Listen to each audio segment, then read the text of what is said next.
Queridos, e desejo cumprimentá-los com a gloriosa paz do Senhor Jesus. Gratos ao nosso Deus, estamos na sua casa, lugar especialmente abençoador.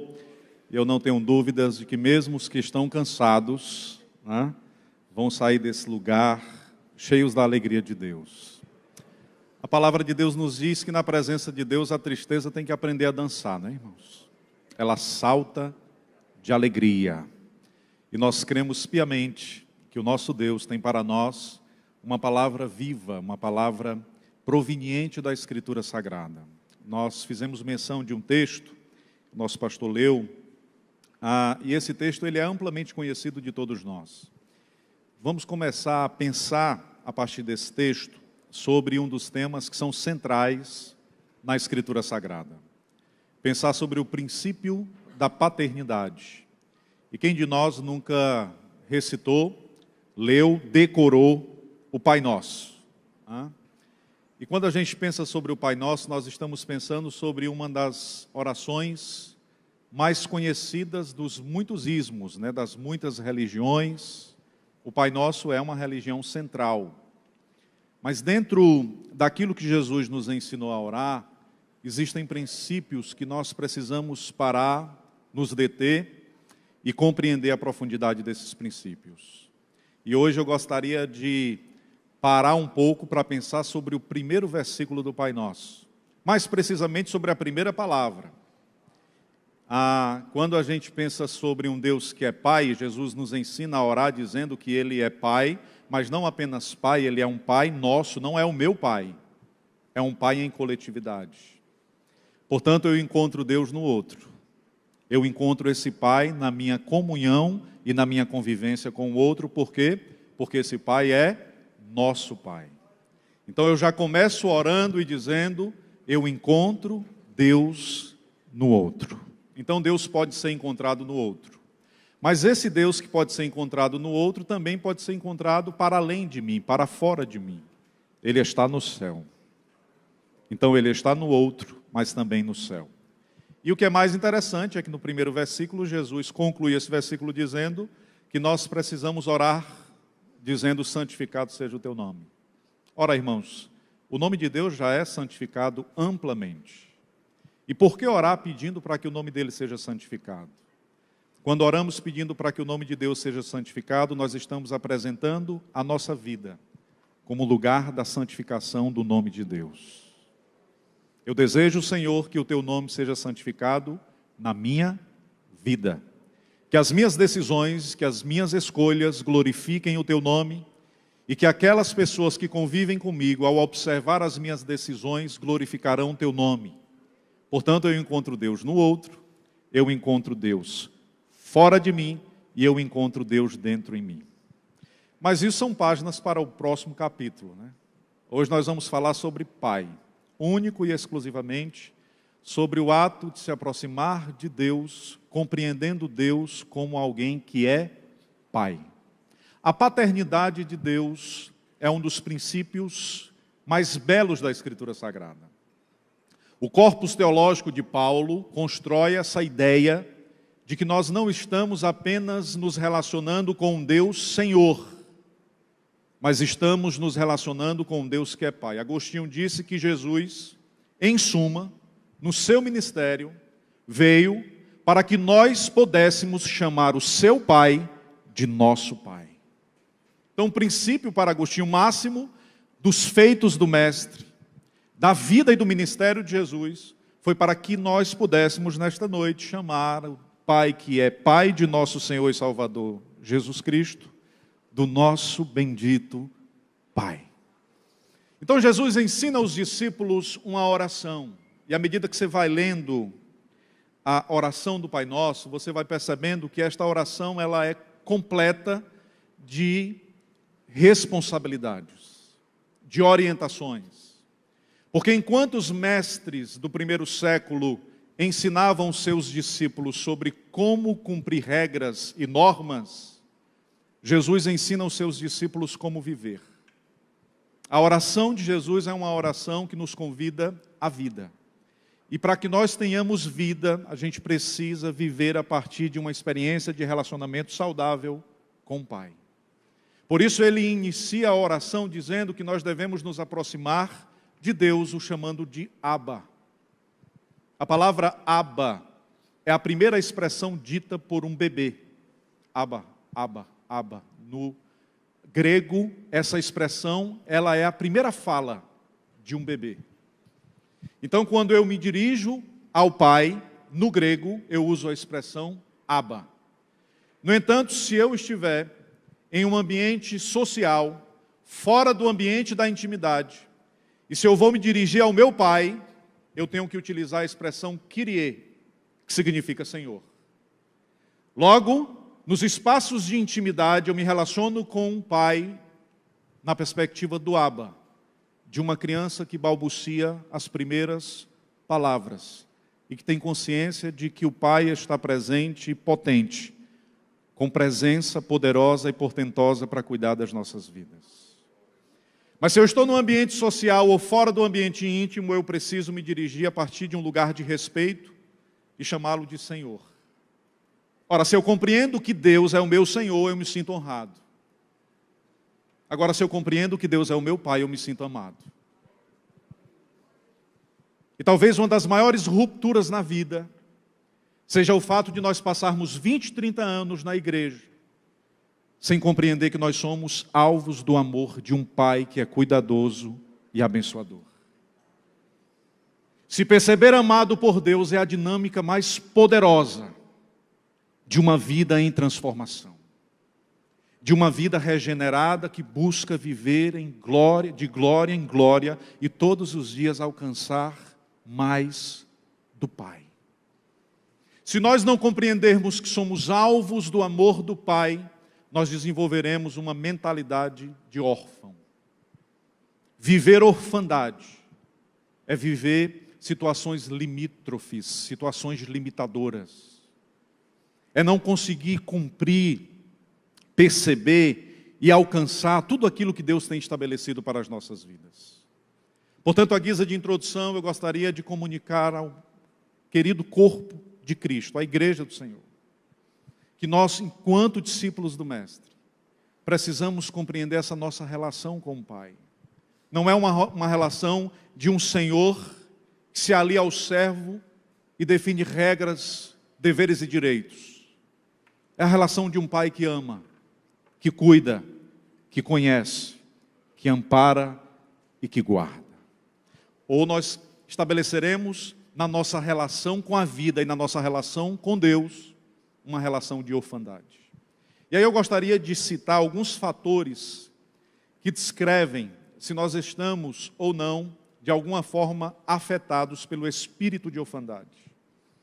O que pode gerar um espírito de orfandade na vida de um cristão. Eu elenquei aqui alguns dos principais pontos. Primeiro, morte prematura dos pais. A nossa relação com Deus está diretamente conectada à nossa relação com os pais. A figura do pai é a primeira figura de excelência. Uma criança, o Arthur, que tem 3 anos de idade, se eu chegar para o Arthur e eu disser, Arthur, eu gostaria de falar sobre o Deus que é soberano, poderoso, portentoso, o Arthur não vai entender absolutamente nada. Se eu abraçar o Arthur, a partir do calor do meu abraço, o Arthur vai compreender que existe um lugar de aconchego e de amparo. E à medida que o Arthur cresce, o meu filho vai compreender que existe um Deus que também abraça, que tem colo e que cuida de nós. Mas se eu trato meu filho de forma violenta, desregulada, descuidada, isso vai interferir na sua relação com o Pai. E a forma como ele vai perceber Deus também será afetada. Então, morte prematura dos pais, ausência paterna. Rejeição intrauterina por parte da mãe. Ah, pastor, então como é que a gente sabe disso? A mãe não desejava menina. E veio menina. Essa rejeição intrauterina afeta? Sim, irmãos.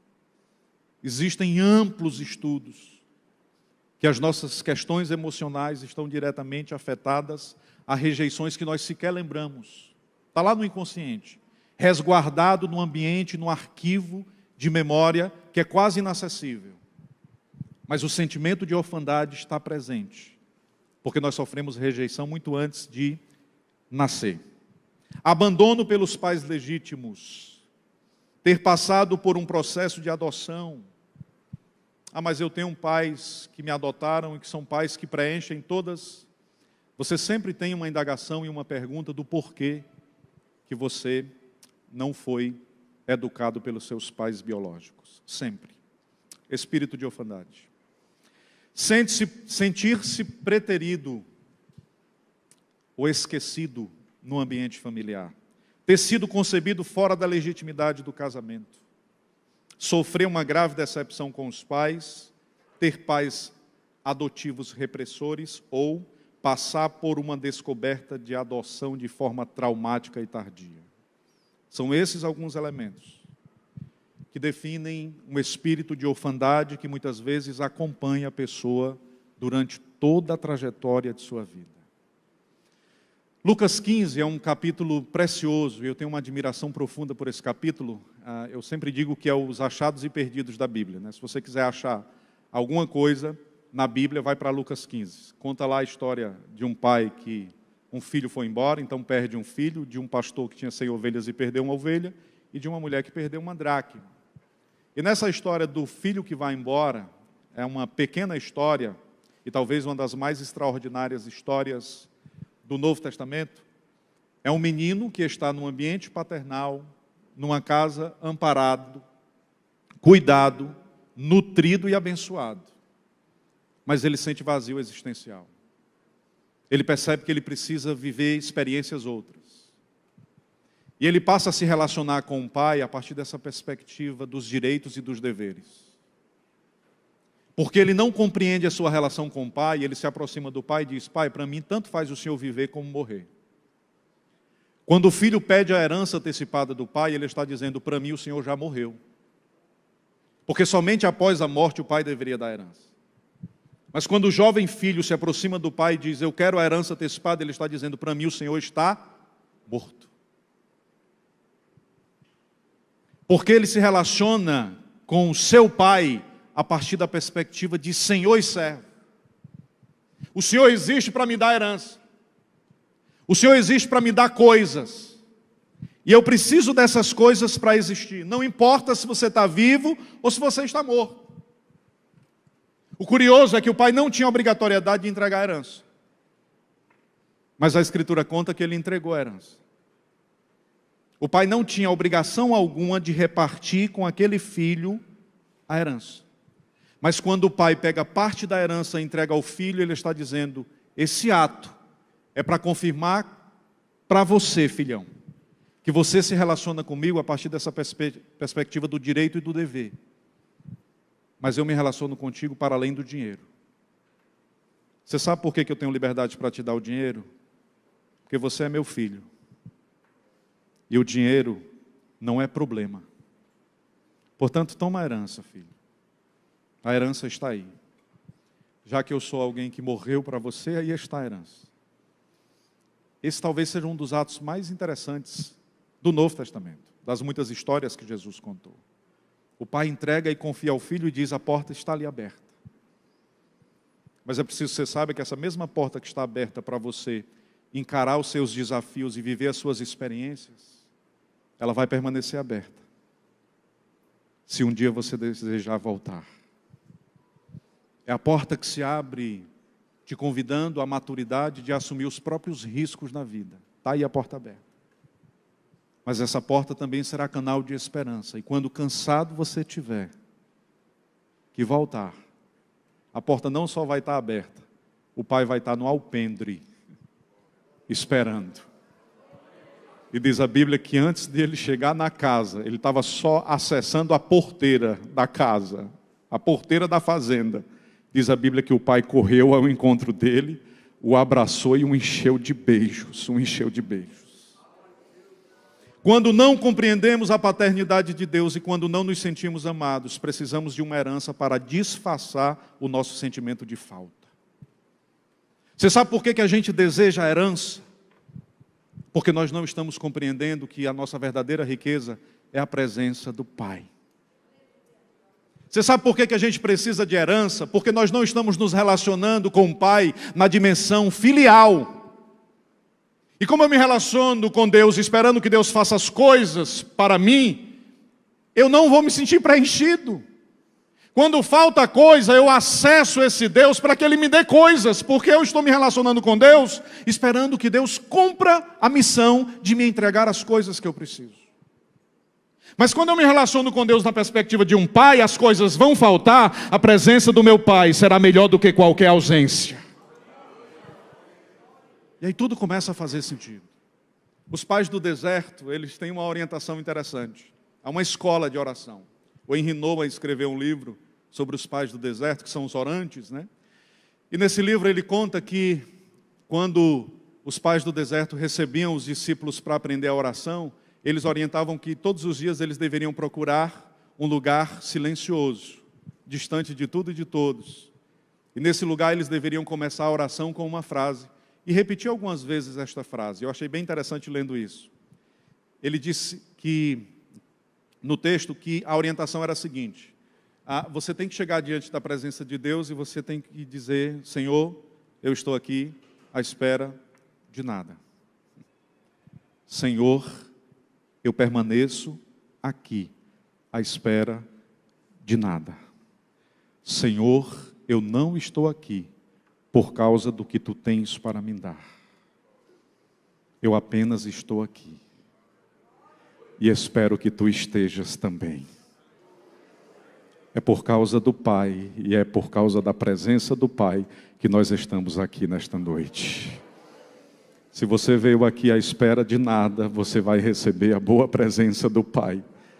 Mas se você veio aqui para receber coisas, ou talvez você retorne frustrado e vazio. Mas o que nos importa é estar aqui por causa de quem o Pai é, por sua presença, por sua vida, por sua bondade, por sua graça, por sua misericórdia, por tudo que Ele tem feito. O nosso Deus tem cuidado da nossa vida e da nossa história. Você sabe por que Jesus não precisa pedir a herança a Deus, ao Deus Pai? Porque a sua alma já era impregnada da presença do Pai.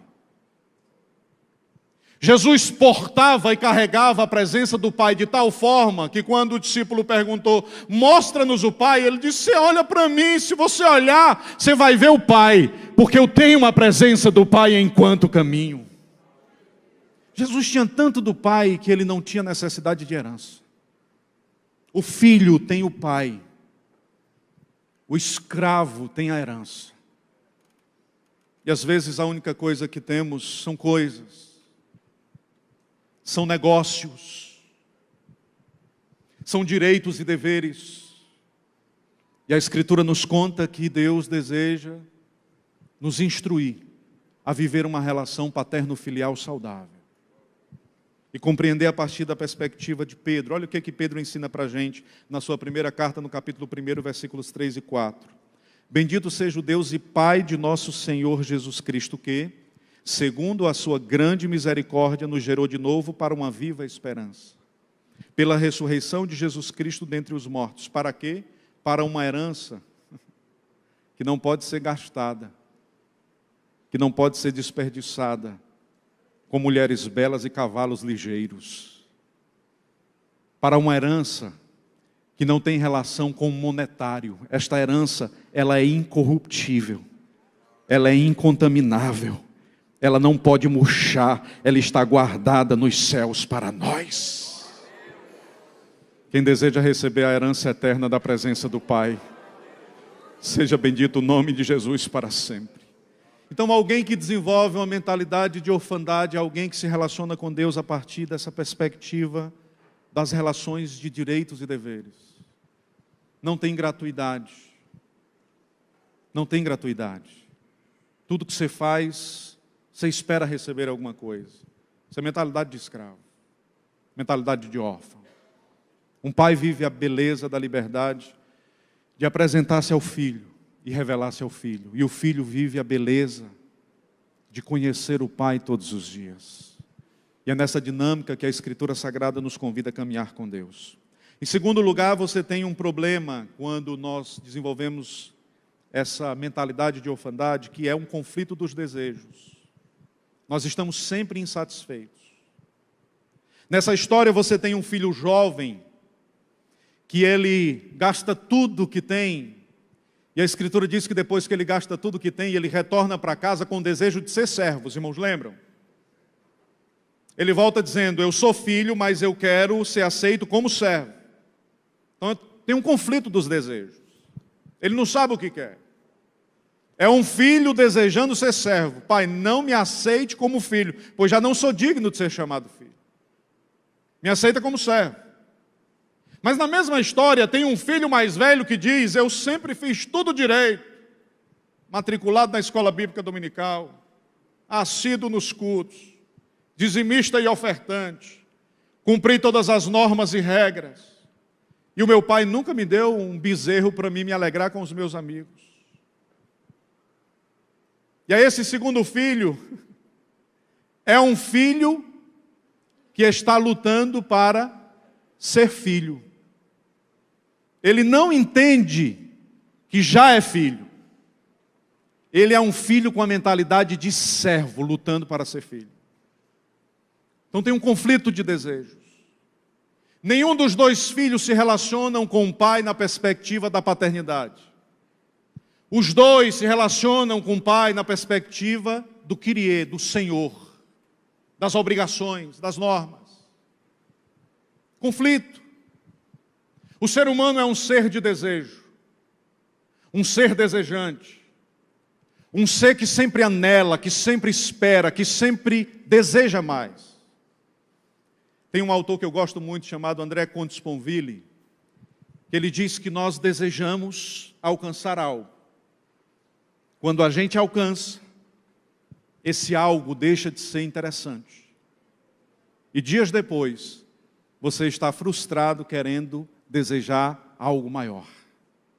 Você deseja chegar a um lugar na empresa, alcançar um espaço com maior status, mudar de bairro. Quando você alcança, André Comte Sponville diz que esse ser de desejo já não mais é satisfeito por aquilo que alcançou. Aí ele deseja algo mais, e deseja algo mais. E aí ele vai sempre em busca do novo, do mais e do mais. Com a sua alma insaciável, ele continua caminhando sem encontrar alegria e sentido nas coisas pequenas. E o André Comte diz que nós precisaríamos regular os desejos. A gente não precisa frear a nossa vontade de conquistar. Isso é importante.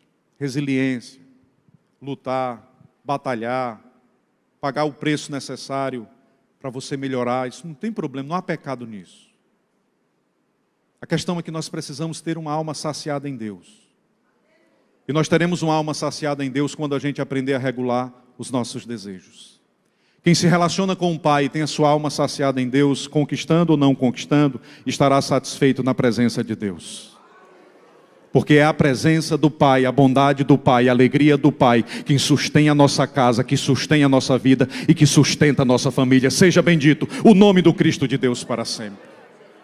Blaise Pascal diz algo que eu considero interessante em um dos seus livros.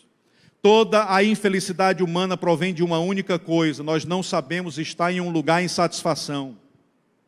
Parece que nós temos 7 vidas para viver em um só dia. Nós estamos sempre ofegantes e ansiosos. Nós estamos sempre insones, querendo alcançar algo que nunca iremos alcançar, até que compreendamos que já temos o que é necessário para viver. Diz assim para o irmão que está do seu lado: você já tem Cristo na vida. Todas as ausências são supridas pela presença de Jesus Cristo de Nazaré.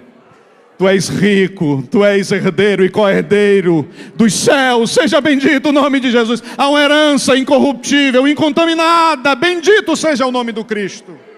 Já temos a presença do Cristo em nós. Veja o que diz Tolentino: quanta intranquilidade, irritabilidade, dispersão provém de nós não termos uma alma de criança. O pastor falou aqui sobre todos os adultos que aqui estão já foram crianças, né? E às vezes a gente tem que fazer o exercício dos reis magos, né, pastor? A gente precisa ser guiado por uma estrela até encontrar uma criança. E às vezes a gente precisa fazer o exercício de encontrar a criança que está perdida. E é importante, imprescindível isso. Porque o salmista fala desse que se relaciona com Deus a partir da perspectiva de uma criança. E veja só, quanta intranquilidade existe em não estar saciado, como uma criança que é saciada do Pai, da presença do Pai, deixando-nos muitas vezes enredar por alguns labirintos de substituições que são provisórias e insuficientes. Aí a gente precisa da herança, a gente precisa do poder, a gente precisa da potência, a gente precisa dos reconhecimentos, dos likes, das aprovações, dos aplausos. E por que a gente precisa de tudo isso? Porque falta-nos o Pai. Falta-nos o Pai. Falta-nos o calor do seu colo cuidadoso. Falta-nos a consciência de que Ele não nos abandona. Falta-nos a certeza de que Ele está conosco todos os dias. Seja bendito o nome de Jesus. Por isso o salmista diz no Salmo 131, versículos 1 e 2: Senhor, o meu coração não se elevou, nem os meus olhos se levantaram. Eu não me exercito em grandes matérias, nem em coisas muito elevadas para mim. Olha que coisa linda. Certamente que me tenho portado e sossegado, como uma criança desmamada de sua mãe. A minha alma está como uma criança que acabou de mamar. Oh, coisa linda, irmãos. O salmista está dizendo: eu estou satisfeito em Deus. O Senhor tem cuidado da minha vida. O Senhor tem cuidado da minha história. Contentamento. Filho tem contentamento. Órfão nunca está contente, mas filho tem contentamento. O Senhor deseja derramar sobre nós um espírito de alegria, rejeitando toda murmuração e nos fazendo alegrar-se por sua presença e bondade em nossa história. E aí nós passaremos a nos relacionar com Deus a partir de uma perspectiva outra. Porque Ele é Pai. Porque Ele é um Pai que acolhe. Ele é um Pai que nos dá. Eu lembro do pastor Carlos Otávio, ministrando em Cidade Oeste, há aproximadamente 15 anos atrás. O tema da mensagem foi o colo de Deus. Ô mensagem. O Deus que nos acolhe. O Deus que cobre-nos com a sua presença e com a sua misericórdia, e faz repousar a sua sombra onipotente sobre nossa história. É sobre esse Deus que Jesus nos ensina a orar, chamando-o de Pai. E por fim, para concluir a ministração, quando eu me relaciono com Deus a partir da perspectiva de um órfão, eu me torno facilmente um escravo. Eu desejo a herança para viver experiências. A mentalidade de órfão imagina que a alegria está na terra distante, nos prazeres passageiros, nas mulheres belas. Mas esta é uma vida de ilusão que apenas mascara o sentimento de dor e de sofrimento. Ser rejeitado vai contra o nosso valor pessoal e às vezes nós estamos respondendo ao mundo com violência porque sofremos a rejeição na infância. Às vezes o nosso estado de pecaminosidade é a ideia de punir o próprio corpo. Por quê? Porque nós utilizamos esse corpo para contrariar a vontade de Deus. E aí aplicamos a alta punição. Às vezes é uma rejeição que enfrentamos e a gente não conseguiu lidar com isso. Mas o Espírito do Senhor nos lembra que nós temos um Pai. Ser rejeitado vai contra o nosso valor pessoal, sentir-se menor, excluído, feio, pequeno, incapacitado, desprezado, pode transformar a vida em um inverno, em um deserto. O órfão desenvolve mecanismo de defesa para se proteger do mundo que foi violento contra ele. Tem uma série documental chamada Mind Hunter, que um núcleo de psicologia de um órgão dos Estados Unidos começou a estudar a mente dos psicopatas. Eles elencaram os maiores crimes cometidos. É uma sequência de 10 ou 15 homens. Os crimes mais bárbaros. E esses criminosos ainda vivos. E aí reúnem alguns psicólogos, especialistas, para irem nos presídios conversar com essas pessoas. Para lendo e ouvindo as suas mentes, conseguirem desenvolver alguma ideia do que os levou a serem tão perversos, tão maquiavélicos, tão infernais. Concluído o processo, eles chegaram a uma ampla Conclusão. Ausência paterna e violência materna. Todos sofreram ausência paterna. E todos cresceram no lar onde sofreram violência física, emocional e psicológica de suas mães. Todos. A família é uma fábrica de produzir gente má. Mas pode ser uma horta de plantar sementes eternas de vida. E é no ambiente familiar que estes homens foram gerados. Foi no ambiente de uma família disruptiva, totalmente distante da presença de Deus. Foi nessa ausência paternal que esses homens se transformaram em monstros. E essa série documental marca que essa presença e essa ausência são definidoras na vida e na construção de um caráter digno, honrado e abençoador. Os nossos pecados muitas vezes são praticados como desconfiança daquilo que a gente sofreu na infância e na adolescência. É uma forma de responder, porque na infância nós não tínhamos capacidade de se defender. Recebemos a violência, e aí passamos a vida inteira tentando responder a uma violência sofrida lá na infância. Na adultice ainda não cuidamos do que precisaríamos ter tratado muito cedo na vida. Espírito de orfandade, de escravidão. O que vai demarcando a nossa vida não é o que nós seremos em Deus e o que nós somos em Cristo hoje, mas o que nos aconteceu há muito tempo atrás. Mas a graça de Deus está posta sobre nossas vidas, e é uma palavra de esperança para alguns corações que estão ouvindo essa ministração. E eu queria fazer-lhes uma seguinte orientação: cuidado, porque tão importante quanto perceber que você carrega feridas da infância, da adolescência, da juventude, é saber o que você está pronto a fazer em relação a essas feridas. Porque isso não vai definir quem você será em Deus. Você é filha de Deus, você é filho de Deus, e como filha de Deus tens um pai perfeito.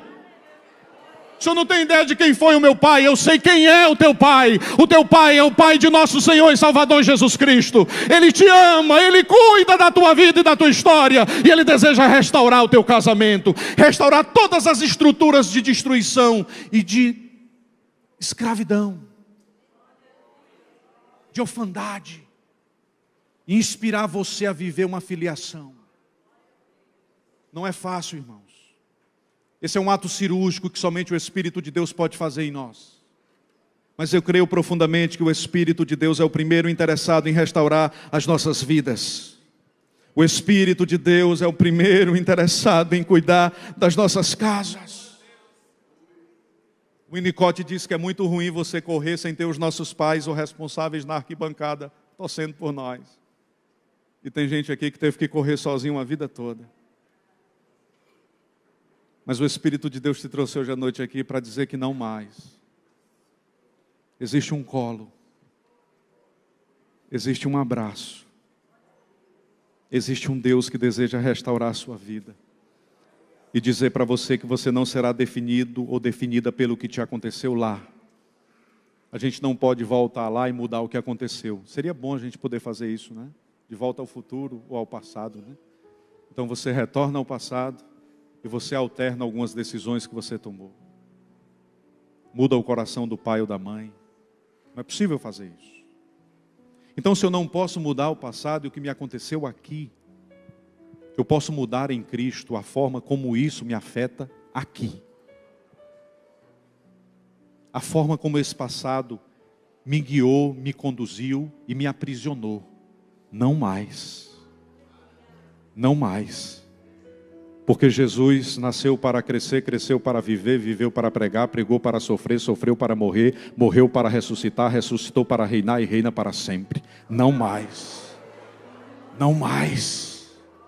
Não mais, porque Jesus nos apresentou a presença do Pai que é bom, do Pai que é majestoso, do Pai que é Senhor, do Pai que nos acolhe. Não mais. Não mais. Não mais seremos definidos por uma mentalidade de escravidão. Todo lar saudável, eu estou terminando, constata uma realidade linda e natural, na qual os filhos estão livres para sair e conquistar. Mas esses mesmos filhos que saem com maturidade para conquistar, eles sabem que sempre terão um porto seguro para voltar. A sua casa será um porto seguro para o seu filho. Pastor, não conhecia Deus quando os meus filhos eram ainda crianças. E eu era uma pessoa que os tratava de forma muito violenta.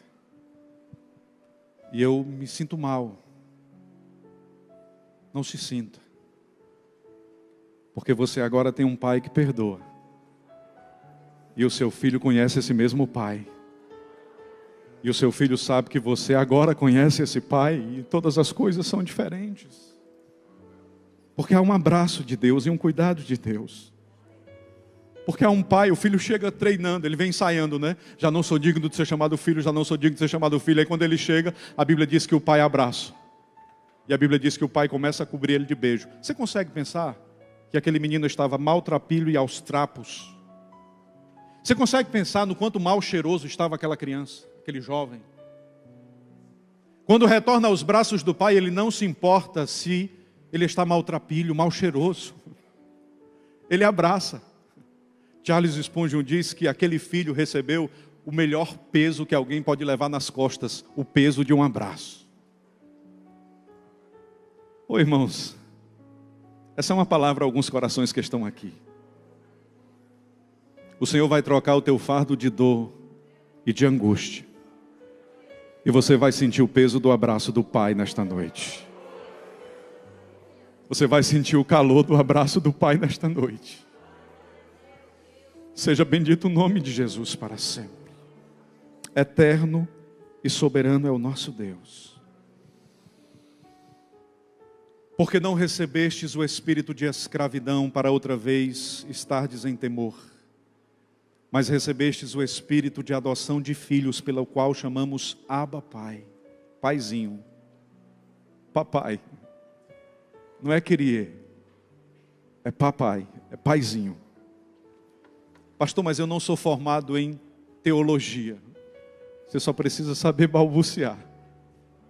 É por isso que para sentir e viver a experiência do pai, se for uma criança, pode sentir. Você não precisa ser especialista, condecorado, não precisa recitar a Bíblia toda. Você só precisa saber que Ele é Pai, que Ele cuida, que Ele está aqui, que Ele deseja te abençoar, que Ele deseja cuidar da sua história. Ele é o Abba, Ele é o Pai. E eu quero trazer esse salmo, a leitura deste salmo, como um ato profético para a sua vida. Nós vamos terminar no horário. O salmo de número 27, versículos 7 a 10 diz assim: ouve, Senhor, a minha voz quando clamo. Tem também piedade de mim, responde-me. Quando tu dissestes, buscai o meu rosto, o meu coração disse a ti, o teu rosto, Senhor, eu buscarei. Não escondas de mim a tua face, nem rejeites ao teu servo com ira. Tu fostes a minha ajuda, não me deixes nem me desampares. Olha como se conclui essa porção. Ó Deus da minha salvação, quando meu pai e a minha mãe me desampararem, o Senhor me recolherá. Quando meu pai e a minha mãe me desampararem, o Senhor me abraçará. Quem acredita num Deus que acolhe, num Deus que abraça, num Deus que sara feridas, bendiz o nome do Senhor, glorifica o nome do teu Deus.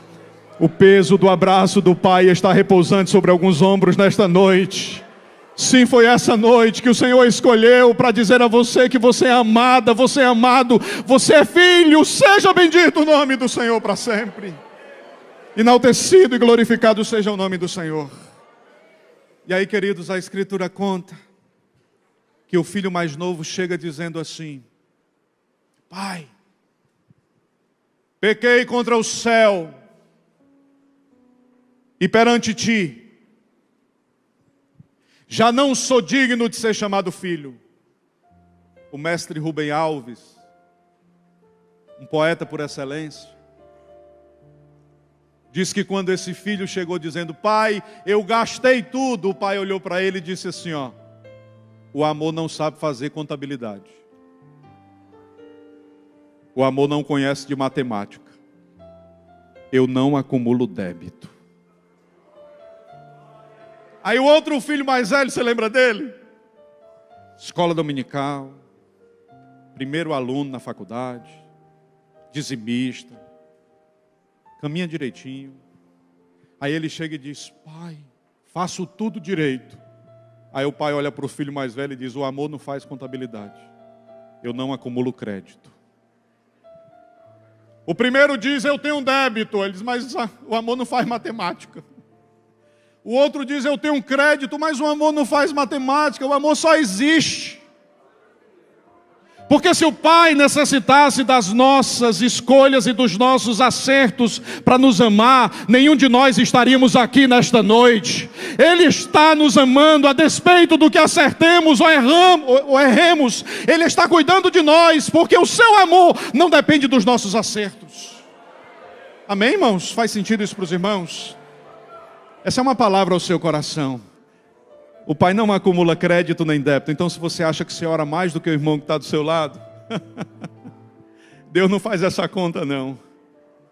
Você pode até orar mais do que ele, mas quando Deus olha dos céus, Ele ama da mesma medida, porque é um Pai que é nosso, não é o seu Pai, é nosso Pai. Bendito seja o nome do Pai para sempre. E aí eu termino com Paulo, o grande apóstolo Paulo. Escrevendo aos Gálatas 4, 4 e 7, ele diz assim: mas vindo à plenitude dos tempos, Deus enviou o seu Filho, nascido de mulher, nascido sob a lei, para remir os que estavam debaixo da lei, a fim de que recebamos a adoção de filhos. E porque sois filhos, Deus enviou aos nossos corações o Espírito de seu Filho, que clama: Abba, Pai. Assim, já não és mais,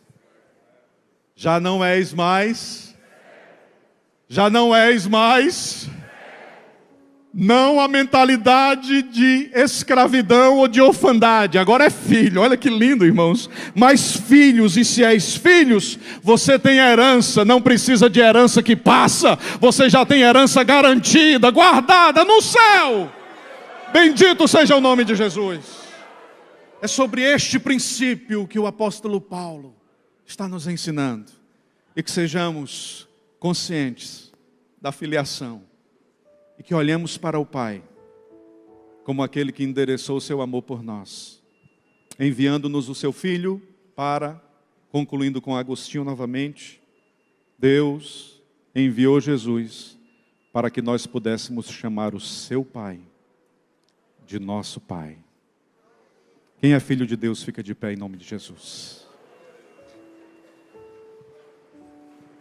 Nós vamos cantar um louvor. Pode ser, pastor? Vamos cantar um louvor. E enquanto entoamos este louvor, você que ouviu esta palavra e compreende que esta palavra foi endereçada ao seu coração e que existem rupturas, fissuras em camadas da alma que precisam ser saradas, perdão a ser liberado, a alegria de filiação ainda não contagiou o seu coração, você ainda não está plenamente impregnada ou impregnado do Pai, vem aqui à frente. Nós queremos orar especificamente por você. E o Espírito do Senhor vai gerar no seu coração senso de filiação. Essa é uma noite de restauração. Pode vir à frente. Essa é uma noite de restauração. Preciso do teu perdão. Corra à frente, nós vamos orar. Preciso de ti. Quebranta meu coração. Celebra ao Senhor. Como a coça anseia por água,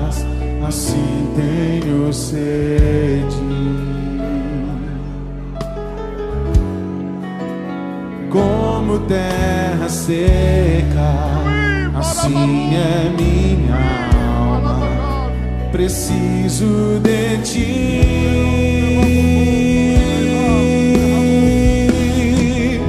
Distante de ti, Senhor, não posso viver, não vale a pena existir. Escuta o meu clamor, mais que o ar que eu respiro, preciso de ti.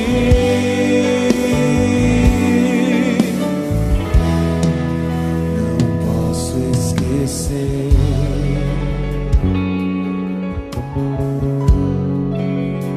o que fizeste por mim. Como alto é o céu,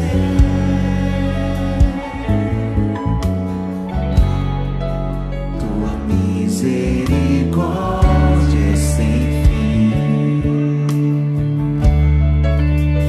Como um pai se compadece dos filhos, assim tu me amas.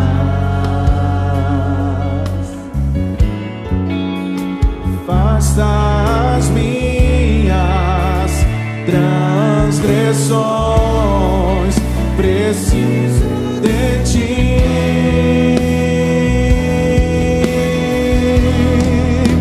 Distante de ti, Senhor, não posso viver, não vale a pena existir. Escuta o meu clamor, mais que o ar que eu respiro, preciso de ti. Glória a Deus. Estenda as mãos aqui à frente. Paizinho, Pai do céu, nós estamos no lugar mais seguro de todos. Nós estamos na tua presença.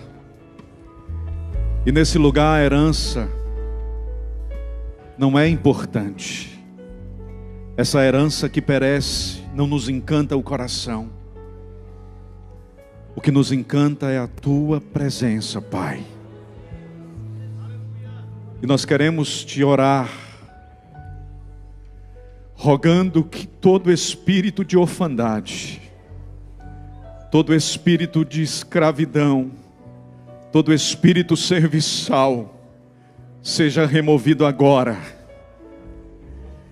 Senhor, nós queremos sair deste lugar nos sentindo amados, acolhidos, abraçados pelo teu grande, imenso amor que nos alcançou, porque foi o teu amor que nos enviou o teu Filho bendito. Sim, Deus, nós suplicamos-te que o Senhor, de forma cirúrgica, acesse as camadas mais profundas de nossa alma e instaure em nós a consciência de filiação, Pai. Nos dirigimos a Ti como o Abba, como o papai, como aquele que cuida, como aquele que sustém. E desta forma, ó Senhor, nós retornaremos aos nossos lares com a consciência do Teu cuidado. Eu abençoo os Teus filhos e filhas que estão aqui à frente, que eles possam receber a marca e o privilégio da filiação, e retornando aos seus lares, com esta compreensão, eles possam viver a partir de uma nova dinâmica e de uma nova perspectiva. Sim, porque hoje o Senhor traz liberdade sobre nossas vidas. Oramos-te e agradecemos-te em nome do Teu Filho Jesus Cristo, aquele que veio para nos ensinar que nós podemos chamar o Pai dele de nosso Pai. Seja bendito o Teu nome para sempre. Amém.